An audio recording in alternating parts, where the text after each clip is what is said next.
আসসালামু আলাইকুম, স্বাগতম সবাইকে। আজকে আমি আপনাদেরকে শেখাবো কিভাবে আপনারা গুগল ডক্সের যে কোনো একটা ডকুমেন্ট আপনি ধরেন গুগল ডক্সে লিখলেন অনেকগুলো লেখা, এবং এই লেখাটাকে কিভাবে আপনারা এমএস ওয়ার্ড ফাইলে সেভ করবেন। এই সুন্দর একটা ট্রিক্স আপনাদেরকে শেখাবো, যাতে করে আপনারা খুব সহজে ওই গুগল ডক্সের ওয়ার্ডগুলো কপি করে আবার এমএস ওয়ার্ডে পেস্ট করা ছাড়াই আপনারা সরাসরি গুগল ডক্স থেকেই সুন্দরভাবে এমএস ওয়ার্ডে ফাইলটা ডাউনলোড করে নিতে পারেন এবং সরাসরি ওপেন করতে পারেন। তো চলুন শুরু করা যাক। প্রথমে আপনার ক্রোম ব্রাউজারে আসবেন। ক্রোম ব্রাউজারে আসার পরে আপনার ডান পাশের আইকনটা আছে গুগল অ্যাপসের, ক্লিক করলে দেখতে পাবেন এখানে গুগল ডক্স অ্যাপসটা আছে, ক্লিক করবেন। তারপরে গুগল ডক্স ওপেন হবে, আমরা গুগল ডক্স ওপেন করব, একটা ব্ল্যাঙ্ক ফাইল নেই, এবং ব্ল্যাঙ্ক ফাইল নেওয়ার পরে আমরা এখানে কিছু টেক্সট লিখব।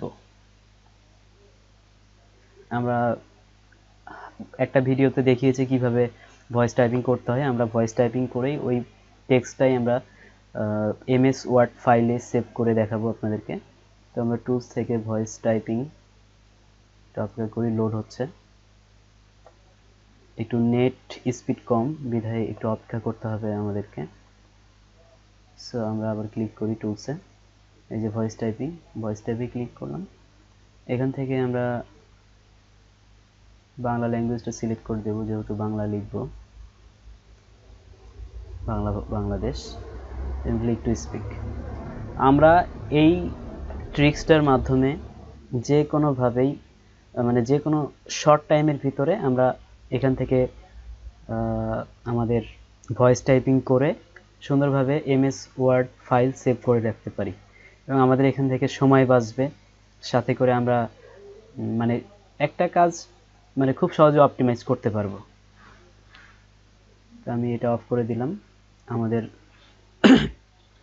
এই ফাইলটি মোটামুটি লেখা হয়ে গেছে। তো আমরা এখন এমএস ওয়ার্ড ফাইলে সেভ করব, এই জন্য আমরা ফাইলে ক্লিক করব। ফাইলে ক্লিক করার পরে এখানে ডাউনলোড একটা অপশন আছে, আমি ক্লিক করার সঙ্গে সঙ্গে দেখতে পাচ্ছেন ডান পাশে অপশন চলে আসছে এমএস ওয়ার্ড ডক্স। আপনি মূলত এই ফরম্যাটগুলোতে সেভ করতে পারবেন, MS Word docs, open document format, rich text format, PDF document, plain text, web page, এই টেক্সট এই ফরম্যাটগুলোর মাধ্যমে আপনি সেভ করতে পারবেন। তো আমরা এমএস ওয়ার্ড ফাইলে ডাউনলোড, ওখানে ক্লিক করলে টেক্সটটা ডাউনলোড হয়ে যাবে। দেখুন এখানে অলরেডি ডাউনলোড হয়ে গেছে। আমি যদি এটা ওপেন করি, সরাসরি কিন্তু আমার এমএস ওয়ার্ডে ওপেন হলো। এখন আমার যদি এখানে বাংলা সিলেক্ট করা থাকে, বাংলা যে ফন্টটা সিলেক্ট করা থাকে যদি, তাহলে সরাসরি বাংলা চলে আসবে। তো যেহেতু বাংলা সিলেক্ট করা নাই, এর জন্য এটা এরকম আসতেছে। আমরা এটাকে সিলেক্ট করে নিয়ে বাংলা দিয়ে দিব, সুবিধা নেই। ফন্টটা খুঁজে বের করি, এই যে দেখুন। তো এইভাবে আমরা এই কাজটা করতে পারি। আশা করি সকলে খুব সহজেই বুঝতে পেরেছেন। আপনারা কী নিয়ে ভিডিও চান আপনি কমেন্ট করতে পারেন, ইনশাল্লাহ আমি চেষ্টা করব সেই বিষয়ে ভিডিও দেওয়ার জন্য। আর আমাদের এই নতুন চ্যানেলের সাথেই থাকবেন।